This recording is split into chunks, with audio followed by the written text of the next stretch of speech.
One of the major misconceptions about isolating or weatherproofing or insulating is that we're going to waterproof the joint. In principle, these connectors are actually waterproofed already. Water can't really get in there, so they're already well isolated. What we must really do is to protect the joint against the weather and from vibrations when wind or temperature changes cause movement, metal expands. There's a possibility that connectors could become loose. So we cover these things with a self-amalgamating tape that grips the joint all the way over it, and it prevents these things from coming loose no matter what vibrations or temperature changes they're subjected to. The electrical insulating tape protects the self-amalgamating tape. If we look at a little piece of feeder, we see that there's a hole in the end. The feeder is hollow. This means that the length of feeder will contain a volume of air. So during cycling of the weather in hot weather, there will be a pressure built up which will force air out of the feeder. Then when the weather cools down, it will create a vacuum which will draw cold, damp air into the feeder.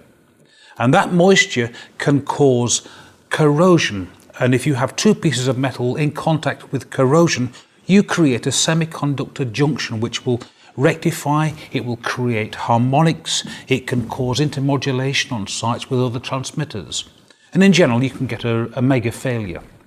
So we have to avoid moisture at all costs. And we do this by effective insulating of the cable. Ericsson will provide for you a sealing set with the installation materials, and the sealing set involves the PVC insulating tape and also a self-amalgamating tape that you'll be using for the job. It also contains a set of instructions that tell you exactly how to use it all. The self-amalgamating tape, by the way, is often known by other names. It could be called self-vulcanizing tape, self-fusing tape, or even self-bonding tape, but it's all the same material. Self-amalgamating tape is perhaps one of the most common words. Here we have a junction between a feeder cable and a jumper cable. And this jumper cable is connected with the normal 7/16 inch connectors. You'll notice that there's already a piece of plastic as a part of the jumper cable, and this is a part of the junction. This must be included in the junction, so you must tape beyond it 5 centimeters. So we are taping from here to here. We will begin with one layer of the self-amalgamating tape, and we'll be winding it from bottom to top.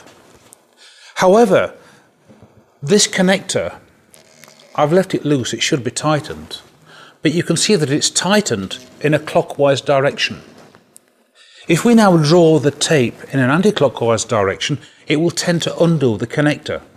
So it must always be taped in the direction the connector is tightened.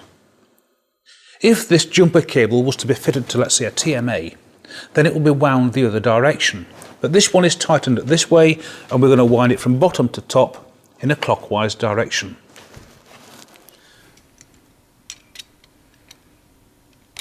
I'll just tighten this to the correct torque before we do anything else.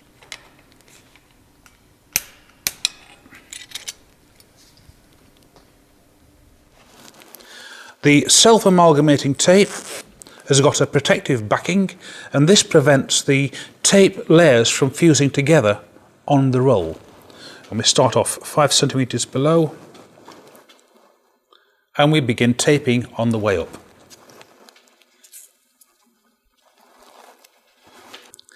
When we wrap the tape around it, we must overlap every layer by 50%.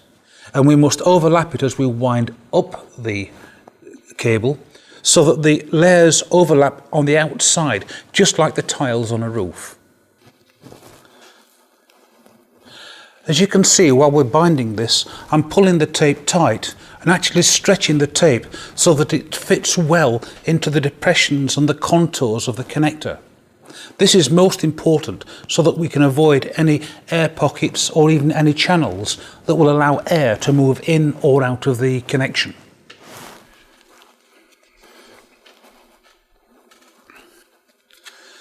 Notice how I'm taking care to ensure that the tape does not become twisted, for if the tape becomes twisted, then it will create a channel that will allow air into the joint.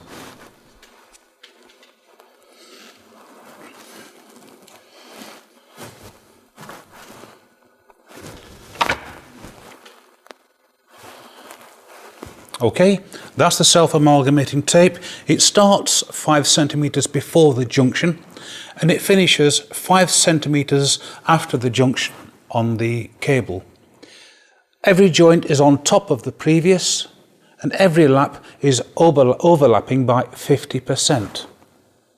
We've got one layer of self-amalgamating tape, and now, according to the instructions, we will add 2 layers of PVC electrical insulating tape. By the way, do you know why we use PVC electrical insulating tape? Well, self-amalgamating tape, it could get hot and become more malleable, more soft in the sunlight. But over a period of time, it can even harden and crack. And so the PVC electrical insulating tape is a tape that protects this self-amalgamating tape.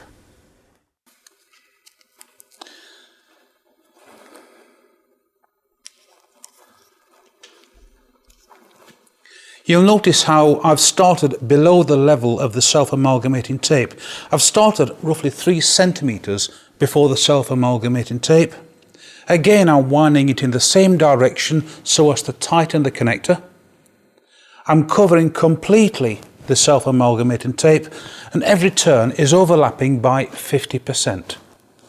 So we continue taping the joint and we give it 2 layers of PVC electrical insulating tape.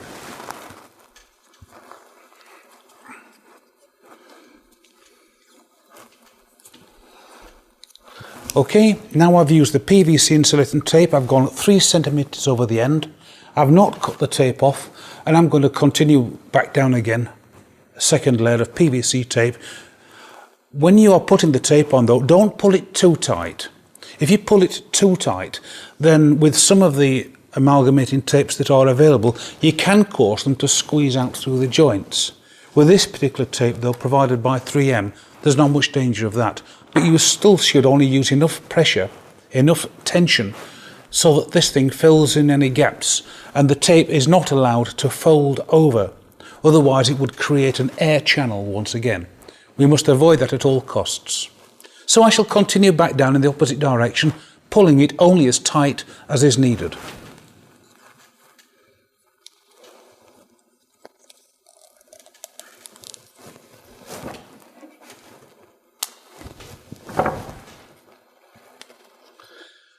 The last couple of turns, there's virtually no tension on them whatsoever. I've not stretched at all, so that there's no stress to try and peel the tape apart. It sits naturally, it's locked quite nicely, and I've covered from 3 centimeters before the self-amalgamating tape.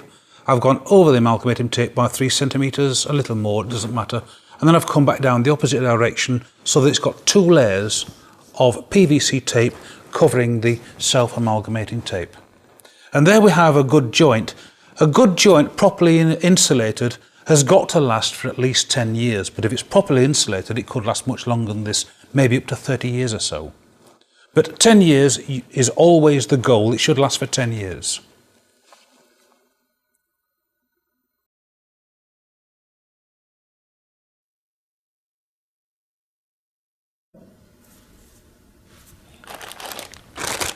We're going to show you how to fit the 3M cold shrink termination protection for cables and joints. And this particular cold shrink is in the Ericsson product portfolio and is approved for use by Ericsson. This consists of a rubber tube with a padded section, and the assembly instructions for it are usually given with the product. Basically, you push it over a junction or a connection, and then you pull out the nylon cord, and the pre-stretched rubber tube will shrink and grip the cables. The padded section must be fitted over the connector. So this particular piece is great for the connections at the bottom of antennas. Right now though, I'm going to connect a jumper cable to a feeder cable, and I'm going to use this one, which has got a padded section in the centre. This would be done in a dry atmosphere, that is to say there's no rain or we are protected from the weather. So we remove the caps, ensure we don't get any moisture into the connector. Don't forget to feed it on before you make the connection, and connect the jumper to the feeder.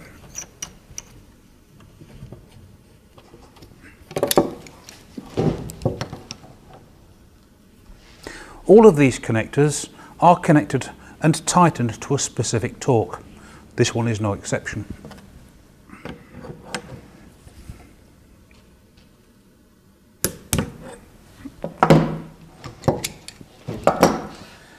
At this stage in the real world, you would test the radio base station and the antenna system to make sure that it functions. If there's any faults, it can be rectified before the connection is isolated. We'll assume that this has been tested and it's working correctly. So now we just slide this and we position the padded section over the connector, and then we start to pull out the nylon cord as we wrap it around the feeder.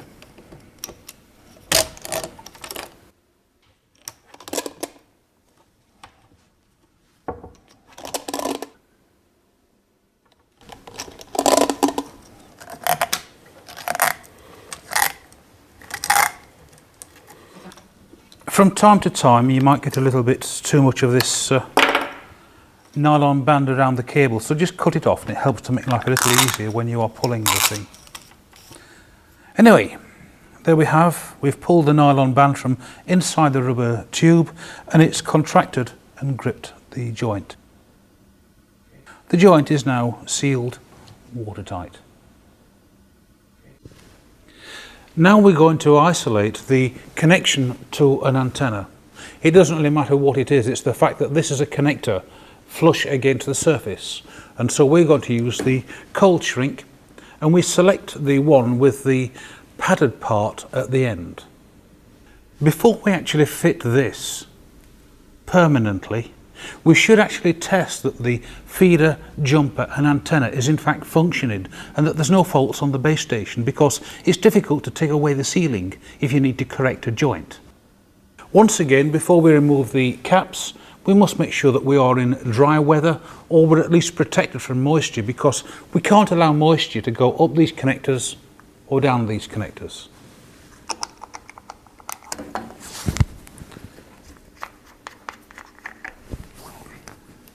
Connect the connector exactly the same as you would normally, but don't forget to put the cold shrink over the jumper first.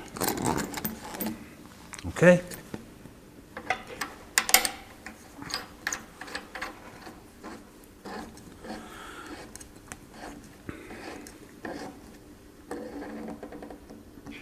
I know that I've connected the correct jumper cable to this particular antenna because I've already marked it. And as normal, you tighten these to a specific torque.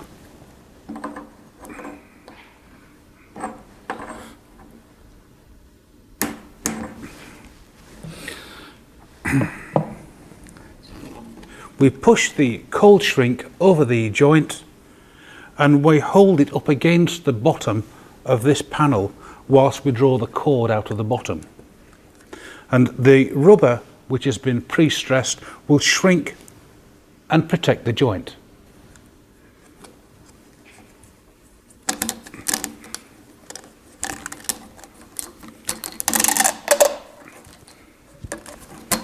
Notice how we're still continuing to press this up against the bottom panel.